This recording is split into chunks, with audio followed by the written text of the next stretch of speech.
There's a certain mythology surrounding Marine units and special forces. They're elite, tough, relentless. These are the boots that hit the sand first, the ones sent where the risk is highest and the margin for error non-existent. But behind the reputation, and often hidden by it, are the hazards that come with high-stakes readiness. Observation isn't a luxury here, it's survival. This episode dives into the gritty realities of safety within the world's most demanding amphibious and special operations forces, from the U.S. Marine Corps to the Royal Marines, the Philippines' elite recon battalions, India's Marcos, and beyond. These aren't peacetime posts. They're roles built on endurance, improvisation, and mission-first cultures that don't always leave room for reflection. But when observation fails, lives are lost. Let's begin in Camp Pendleton, California.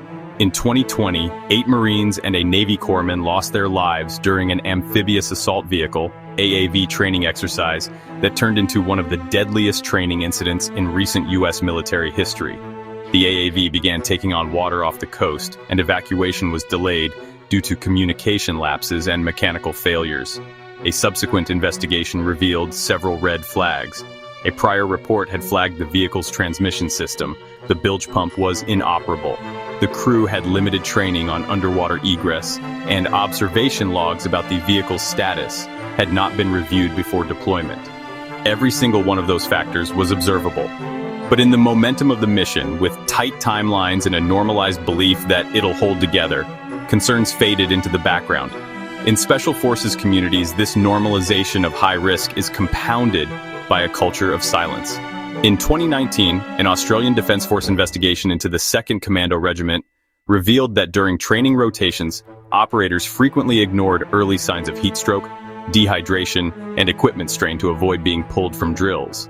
Instructors later admitted that pushing through pain was seen as a badge of honor, a mindset passed from one cohort to the next. The study noted that over 70% of reported non-combat injuries came from preventable strain or fatigue-related issues. Observation doesn't mean weakness, but in elite units, saying something can feel like betrayal, even when lives are on the line. Take the case of a Philippine Marine training accident in 2021, where a live-fire drill ended in a fatal misfire due to faulty coordination between teams. Communication protocols were in place, but a junior officer had voiced concern that the radio batteries were inconsistent. The concern was noted, but not acted on. Observation without action is just background noise. In India's Marcos unit, the Marine Commandos, an internal audit in 2022 revealed that over 60% of critical diving gear used in deep-sea operations was past inspection due dates. The cause? A breakdown in observation accountability. Maintenance logs were being completed manually and stored offline, making tracking and follow-up difficult. After a near-drowning incident during a night dive, the system was overhauled to a digital format with mandatory sign-off verification.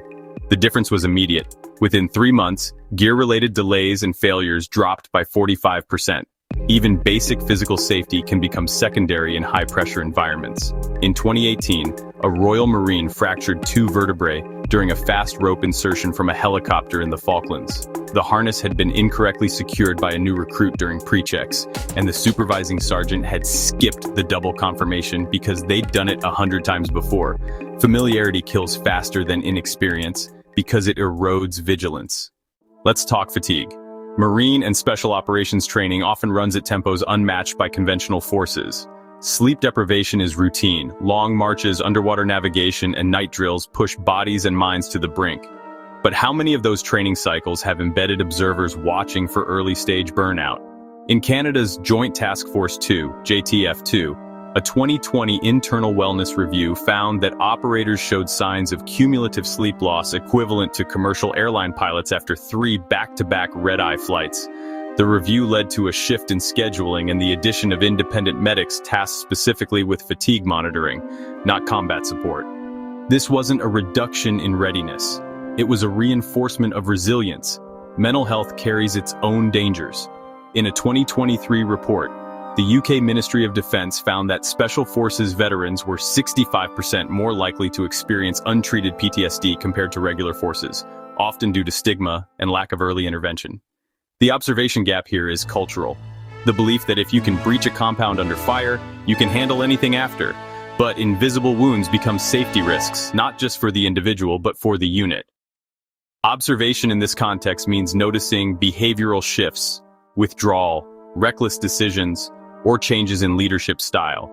It means knowing your team well enough to see what's not being said.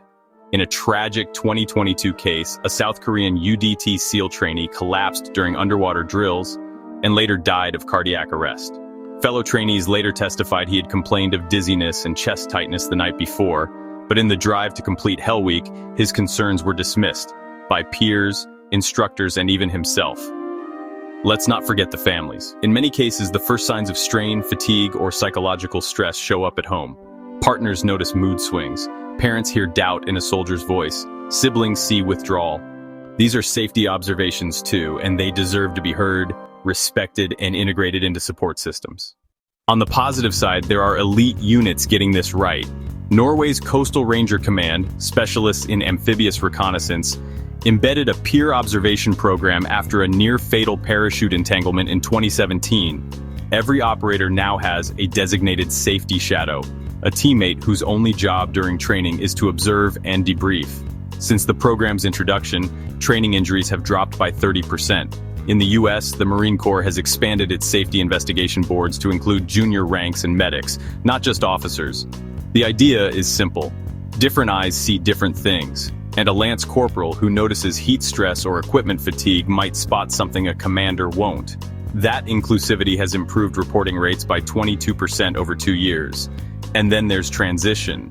Veterans re-entering civilian life carry invisible habits, hypervigilance, injury compensation patterns, or suppressed trauma that can impact safety in new workplaces. Employers and communities who listen, observe, and understand these factors don't just support veterans. They help create safer environments for everyone. So here's the takeaway. Marine Corps and Special Forces operators are trained to see everything. But who's watching them? Observation is strength. It's courage. And in the world's toughest roles, it saves lives every day. Thank you to those who serve in these elite units, and to their families, friends, and nations who support them.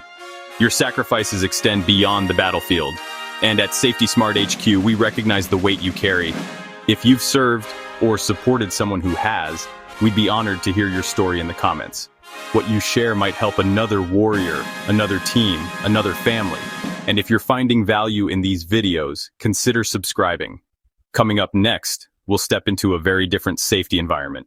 One filled with printing presses, heavy rollers, chemical solvents, and overlooked hazards. The world of printing and packaging. Until then, observe boldly, lead with care, and stay safe.